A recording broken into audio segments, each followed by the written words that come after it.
Bien sûr, attends, je vais faire, je suis à ma main. D'accord. Ok. Et pendant que je suis debout, moi je une idée. Ah oui, Très bien. Il est d'accord. Merci beaucoup. Je ne sais plus. il est bon. Merci. Celui du stage était aussi intéressant, celui du stage. Voilà, fleur d'oranger. Oui. Que je retrouve. Ok, allez. Merci. Votre accueil. Merci de votre ponctualité matinale. Et on y va pour débattre sur le sujet de l'alimentation, ou plutôt, je préfère toujours parler de nourrir, se nourrir, ou non, ou pas, voilà, avec tout ce que ça vient remuer en nous, de questions, de résistance, de gourmandise, de curiosité, d'envie de changer et de résistance de changer. Vos questions? Alors moi, c'est plutôt des observations. Oui. Déjà en écoutant la conférence sur l'histoire de la nourriture et tout ce que ça a été comme rencontre avec ma mère sur des terrains comme ça, où il n'était pas question, par exemple, que je mange des frites le matin. Donc je le faisais en cachette. Et ça a été très drôle parce que ça a été le chat et la souris pendant quelques matinées. Et... Ah oui. Oui. Voilà, je crois qu'elle a gagné parce que les frites, bien sûr, je les ai mis saisies, donc ça fait tch. Oui. Et donc là, elle a répliqué en vitesse, donc j'ai essayé de les faire cuire dans l'huile et non, ça marchait plus. Donc vraiment la nourriture comme prétexte à jouer jusqu'au jeu psychologique.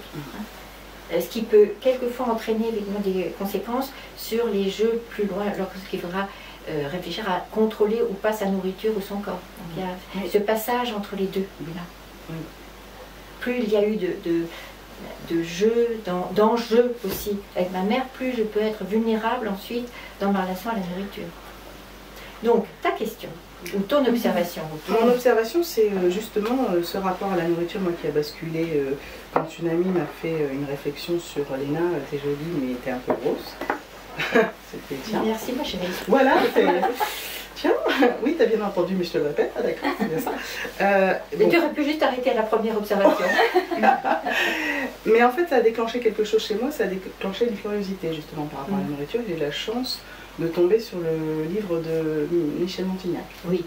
Je mange donc je maigris. Et en fait, les transformations de mon rapport à l'alimentation ont débuté avec la possibilité déjà de conserver mes manies en remplaçant les bonbons par les cacahuètes. Ça a été les premières étapes. Et en fait, tout mon chemin maintenant a été... Et en fait, Montignac a redécouvert la logique de la médecine chinoise. Ok. Voilà, et donc juste l'observation, c'est que avoir une alimentation différente, c'est être en prise quand même avec des conversations très houleuses. Oui, et les résistances, que j'appelle les résistances.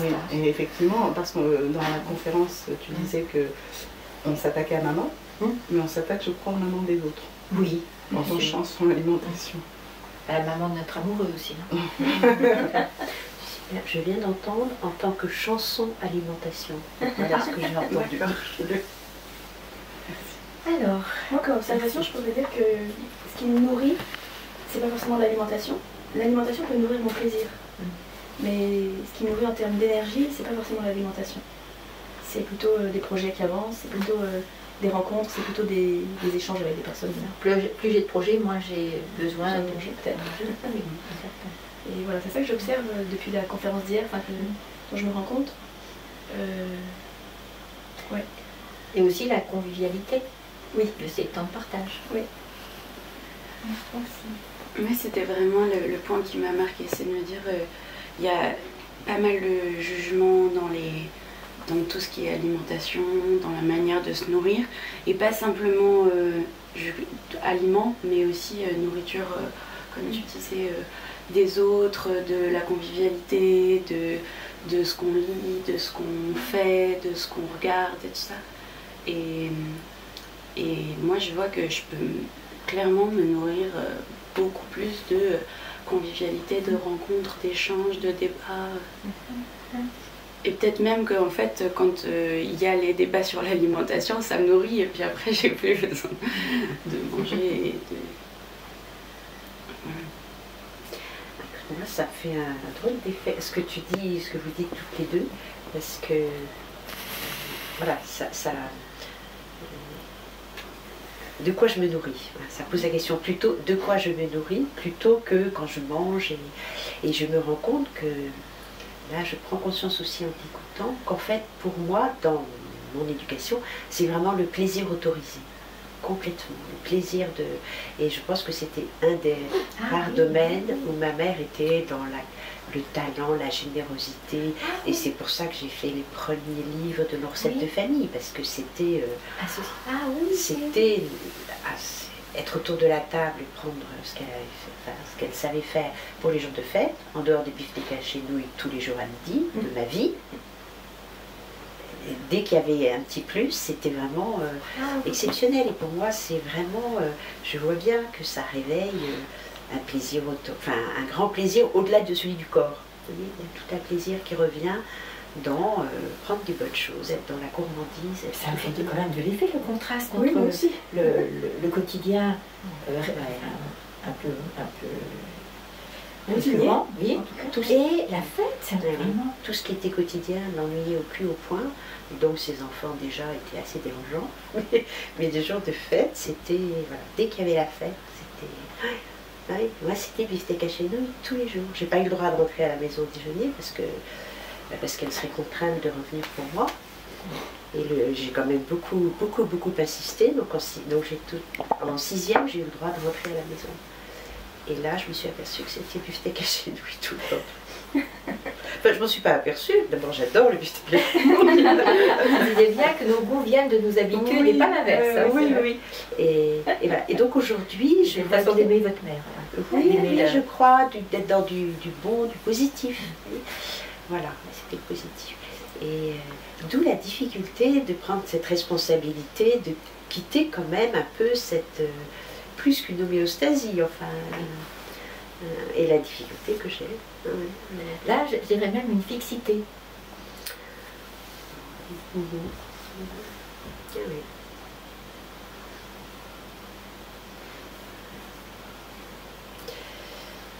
Et j'entends... Excuse-moi.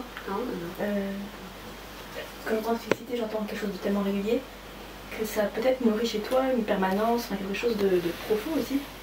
Moi je pense au numéro 6, peut-être. Oui, mais la fixité, c'est aussi la condamnation à explorer. Condamnation à explorer. À explorer. C'est pas simplement la sécurité du même, c'est aussi la peur du différent. C'est ça qui pourrait être gênant. Condamnation, donc à ne pas les explorer. À explorer. Alors, non, ça nous empêcherait d'aller du côté du plaisir d'explorer. Oui. Vous vouliez rajouter quelque chose, non?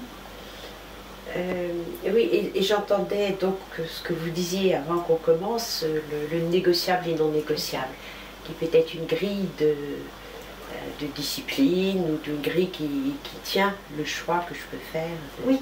Quelque chose de... Et je vois que je peux manger n'importe quoi, être à la diète, manger salé, sucre, commencer par du sucre. Je peux faire n'importe quoi et ça ne me dérange pas en soi. Oui. C'est après je me sens un petit peu quelquefois. Oui, mais c'est quand même l'exploration. La souplesse. Ah oui, c'est le contraire de la fixité dont je parlais justement. Ah oui. La question qui me vient en vous écoutant, c'est avec l'objectif d'être dans l'énergie, dans la santé, c'est quels seraient nos critères d'efficacité? Parce qu'au fond, ce qui nous rend convaincants quelquefois, c'est le ton que nous mettons à parler des explorations, des expériences, et qui nous aurait permis de restaurer un équilibre, une santé, du plaisir, de l'énergie. En fait, c'est ça. Et c'est ça dont nous pouvons douter quand les autres nous en parlent, parce que ça ne fonctionne pas de la même façon. Qu'est-ce qui nous a convaincus de changer? Est-ce que c'était justement une meilleure qualité de réveil, une meilleure qualité de concentration et tout ça? Quels étaient nos points à atteindre? Et là, ça sent très très bon, oui, un peu en train d'hésiter.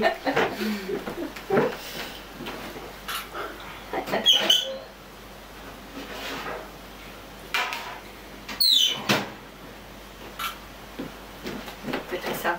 Ah super. Je crois que j'ai pas encore vraiment pris la décision de changer radicalement comme je pourrais avoir besoin et intérêt plutôt, comme je pourrais avoir intérêt à faire mon alimentation. Par contre, les temps où effectivement ça sent bon, moi qui avais faire une quatrième dimension pendant Les expériences que j'ai faites de cure de raisin ou de jeûne, alors là j'ai vu la différence. Là je vois que vraiment, alors moi j'ai retrouvé de l'énergie, la clarté d'esprit aussi, beaucoup d'énergie, enfin un peps incroyable quoi. Et pourtant je le refais pas régulièrement, tu vois. Alors peut-être que dans ces circonstances, nous aurions besoin de voir ces documentaires qui donnent plus d'explications de sens sur tous ces processus, notamment avec le sucre ou une alimentation trop variée. C'est ça peut-être. Mais déjà, tu sais que ça marche de façon positive pour toi. Ah oui, c'est sûr. Mais c'est vrai que je réagis à ton mot radicalement. Enfin, je sais que dans mon expérience, rien n'a été radical. C'est une route de 20 ans d'avoir changé Et d'alimentation. ça, c'est vraiment une histoire de caractère. Alors que... Ah oui, ça peut oui, du jour au mais lendemain. comme pour le sevrage de tabac ou d'autres choses. Oui. Nous avons là l'association, quelqu'un qui a arrêté du jour au lendemain tout sucre et qui, depuis 3 ans, bientôt 4 ans, n'a rien repris comme sucre et qui va vraiment mieux. Mais c'était radical. C'est vraiment en fonction de la façon dont vous êtes au monde, dont nous sommes, et dont nous pourrons supporter la frustration. Vous parliez d'efficacité, mais pour moi, si je veux être efficace dans tout ce qui est alimentation, nourriture et tout, c'est doubler le côté, on va dire, intellectuel, on va dire regarder des reportages, aller chercher de l'information de fond et expérimenter en parallèle. Bien sûr, mais alors, nous ne parlons pas de la même efficacité. Toi, tu parles de l'efficacité du sevrage. Moi, je parle de l'efficacité dans la santé recouvrée. Hein? C'est quelles sont les améliorations que tu as eues dans ta vie. Ah oui. Donc, mais c'est intéressant parce que je n'avais pas vu qu'il y avait les deux choses.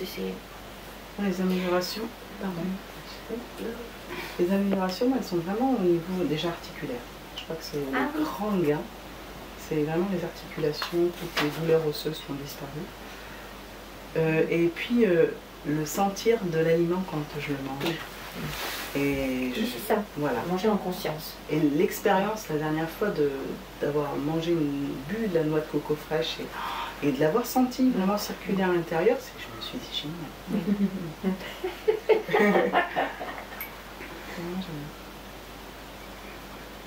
Reviens à ton expérience, ce que tu disais là sur la façon dont tu parlais d'efficacité.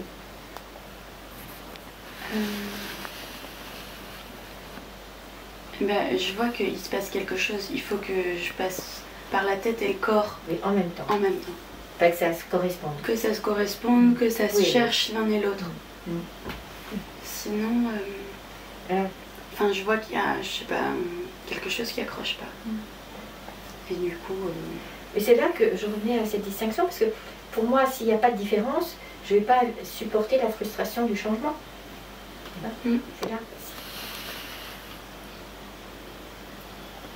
Puisqu'on a beau me dire, si on me dire que ça doit marcher, etc., mais qu'il n'y a pas d'amélioration. Entre l'intérieur et l'extérieur. Oui, c'est ça.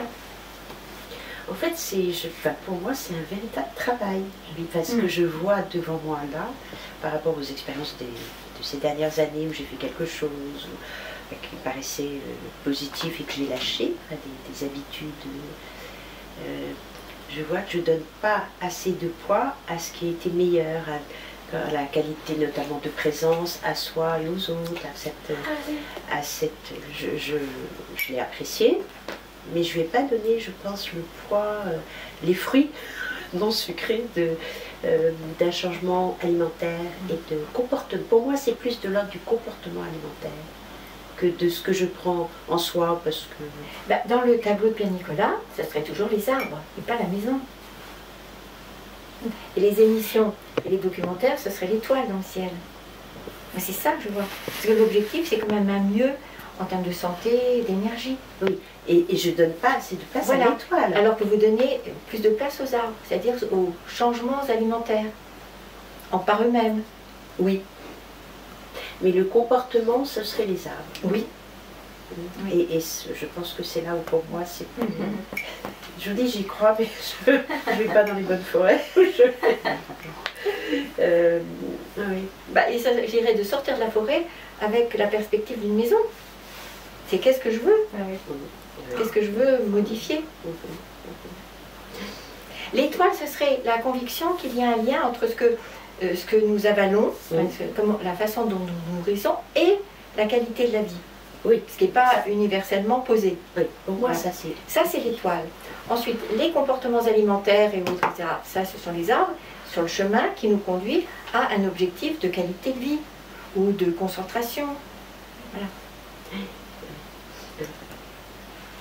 Ah oui, et effectivement, voilà, oui, je vois ce dont j'ai besoin là. Et que de le faire seul, c'est pas évident. Non. De tenir, en tout cas, pour moi, dans la distance. Oui. Moi, ce qui pourrait me freiner, c'est le temps passé à préparer. Voilà. Je privilégie tellement la rapidité, etc., que ça me fait repêcher aussi. Oui, Nettement. Alors, sauf quand on prépare à plusieurs.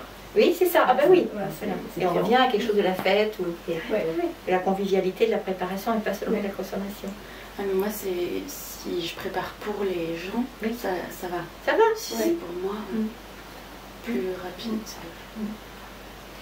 oui, et il faut amortir aussi son temps. Dire, moi, si je me mets à faire quelque chose, ben, je vais faire d'autres plats, oui. d'autres... Et je vais me retrouver comme une cloche avec deux tartes, trois compotes. Et là, Voilà. vous Et vous je- dites, je vais appeler ma copine Simone, peut-être aussi que Thierry serait disponible, et je vais en profiter pour trouver de l'énergie dans un bon temps passé ensemble. Voilà. Et c'est marrant parce que du coup, c'est aussi ce qui peut être un moteur pour la monodiète, comme la cure de raisin, c'est justement qu'on est libéré de préparation. Et il y a une certaine praticité dans cette cure qui est chouette. Alors, au risque de contredire, Oui. on voit que les personnes qui sont dans cette monodiète-là passent beaucoup de temps pour faire la cuisine pour les autres. Je pensais que c'était juste un peu une névrose personnelle et pas du tout. Je vois qu'il y a beaucoup de personnes qui font ça, oui. Mais il y a aussi le développement de l'odorat. Oui. Mm. Et en fait, c'est fabuleux de cuisiner avec un odorat développé. Parce que du coup, on n'a pas besoin de goûter. Oui, c'est vrai. On sent, On sent. Ah ouais. on sent en est. Moi, je me posais la question justement du respect de l'alimentation pour les personnes qui sont en situation de fragilité et de dépendance, comme dans les maisons de retraite. Et effectivement, déjà, ce qu'on leur impose de manger, en disant que c'est pour leur bien, notamment les rations de lait, où là, je trouve que c'est difficile enfin, pour moi, ça a été difficile d'appartenir à une institution où je voyais qu'on imposait des portions de lait, soi-disant pour la calcification, et alors que que c'est c'est l'inverse. C'est dur, hein. C'est très dur, je trouve. C'est très difficile.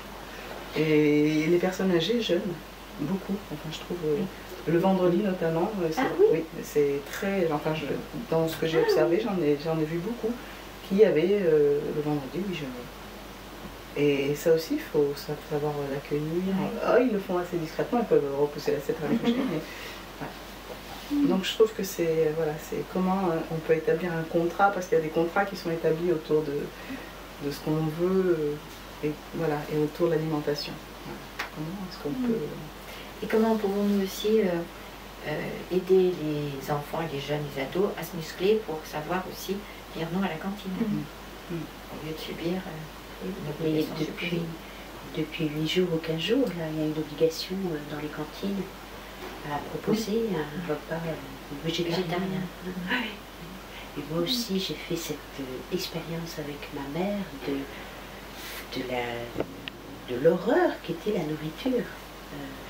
En mousse, beaucoup de choses en mousse, sous prétexte qu'il ne faudrait pas de morceaux de viande sans goût. Et quand je prenais ce qu'elle mangeait, mais moi j'avais...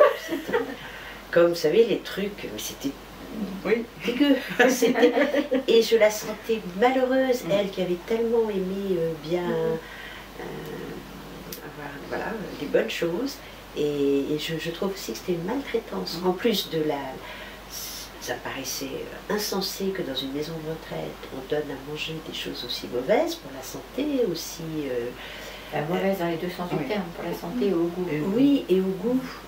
Et que c'était une maltraitance très silencieuse dont on ne parlait pas et qui Et je voyais bien que du coup elle en perdait l'appétit à la fin, alors qu'elle a toujours eu.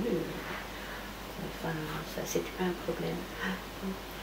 Et voilà. Et quelquefois, quand je vais un peu croire à l'avenir sur ce sujet-là, je me dis quels sont les maillons, en dehors de la formation, de l'information, les maillons de formation, notamment de formation de cuisinier, enfin en diététique ou bien en diététique, mais en art culinaire. Oui, en art culinaire, mais je parle même des BTS de cuisine, Ah oui. vous voyez, je pense à toutes Les formations professionnelles. Professionnelles, oui, de tout ce secteur-là. Oui, mais peut-être qu'au-delà de la formation professionnelle, il y a aussi tous ces produits en provenance des industries voilà, qui sont des histoires de marché, de choses à écouler. Ah oui, des choses à écouler. Ah oui. Moi, je voulais faire le lien entre nourriture et sommeil. Tout à l'heure, Alia, tu parlais des changements, la différence. Donc, grâce à la différence, on accepte le changement. Oui. Mais il y a aussi, je trouve, des changements qui s'opèrent et qui peuvent aussi être déstabilisants. Mais ils le sont de toute façon. Oui. Et par exemple, moi, je note que moins je mange, moins je dors. J'ai vraiment... Oh là là, quel bénéfice double. Oui, mais c'est très très étonnant parce qu'effectivement je me sens pas dans ces moments-là en manque de sommeil. Oui. Mais c'est incroyable comme je dors peu quand je jeûne. Même ça fait réfléchir sur la nature et la qualité du sommeil quand tu manges trop. Ouais. Ah, et aussi cette question du manger trop, un des points, c'est je me pose la question aussi de la fatigue.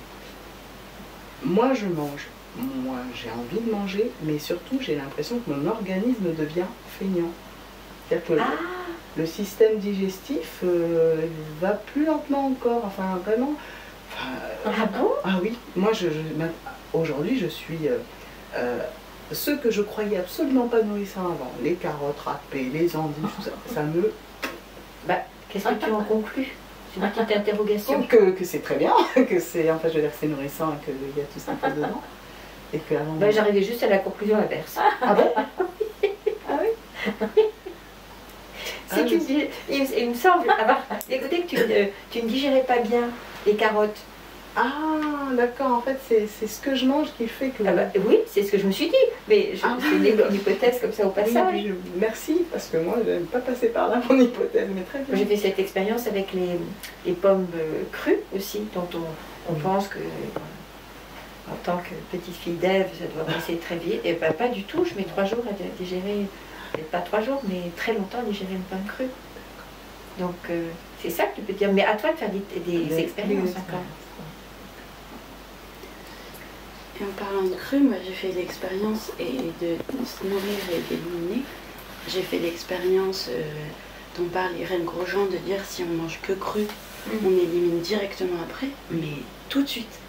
Moi, ça a été c'est très étonnant parce que du coup, j'avais fait ça l'été parce que c'est plus facile d'avoir du cru, des salades, des choses comme ça. 10 jours où c'était mais d'une...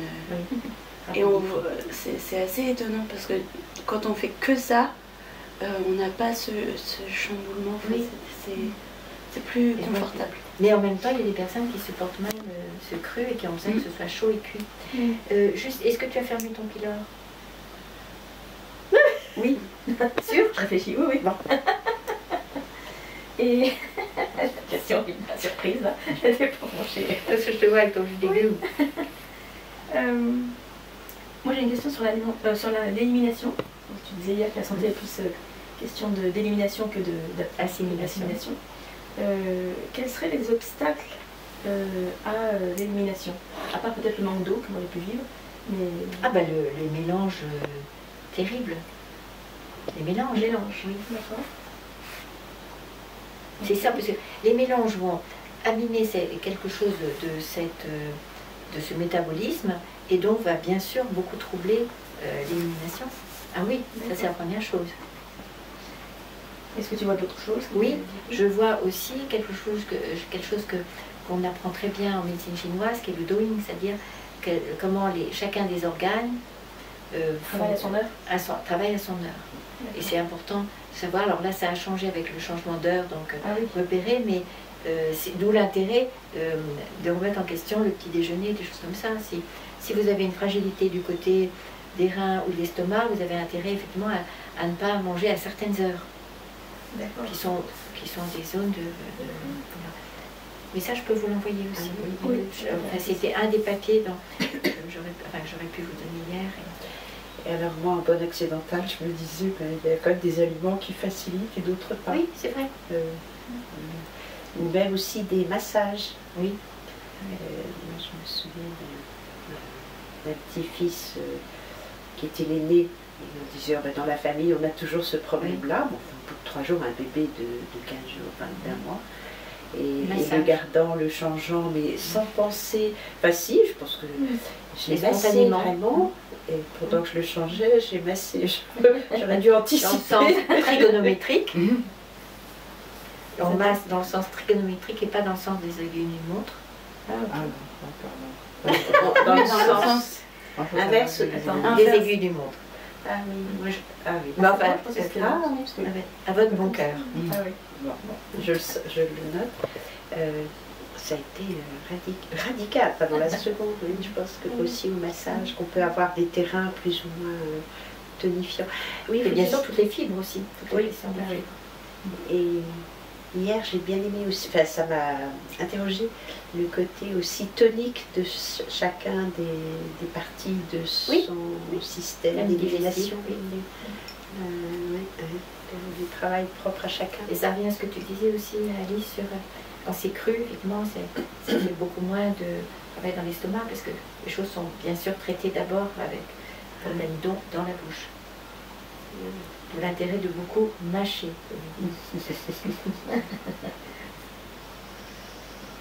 Autre dernière question? Oui. La conquête du comestible, c'est comme ça que je l'appelle, c'est que moi voilà, j'imagine que l'humanité chouette dans le temps et dans des lieux a découvert des tas de choses qui se mangeaient, c'était chouette. D'abord, ça c'est une curiosité, je me dis comment est-ce qu'un jour quelqu'un prend le risque parce qu'il manque. Parce qu'il manque. Et qu'il découvre des choses sur les racines, Et aujourd'hui, alors que normalement pour moi ça peut être acquis, tout ça, je trouve qu'on retourne dans une conquête du comestible, parce qu'aujourd'hui ce qu'on mange, c'est plus sûr. Oui, une reconquête. Oui, une reconquête. Et ce qui veut dire aussi accepter de se priver de choses dont on s'est aperçu que c'était pas bon pour notre système immunitaire, comme le sucre. Mais c'est très intéressant. L'histoire du sucre, c'est passionnant. Au Pérou, il y a des pays qui en même temps découvraient des choses. Nous sommes passés par la betterave, avec beaucoup de choses, mais c'est passionnant, vraiment, notamment la découverte du sucre au Pérou. Et puis la découverte de cueillette à agriculture, c'est passionnant. Il y a eu plein de documentaires à ce sujet. C'est vraiment quelque chose qui a expliqué à ce moment-là que les femmes avaient plus d'enfants ou moins d'enfants selon qu'on était dans Conquête, selon ce qu'on gardait, qu'on thésaurisait. C'est très très simple.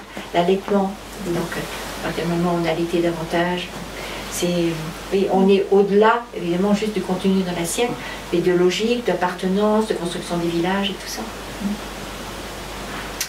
Merci à chacune de vous, merci à toi aussi, Pierre. Et merci à toi, Léa.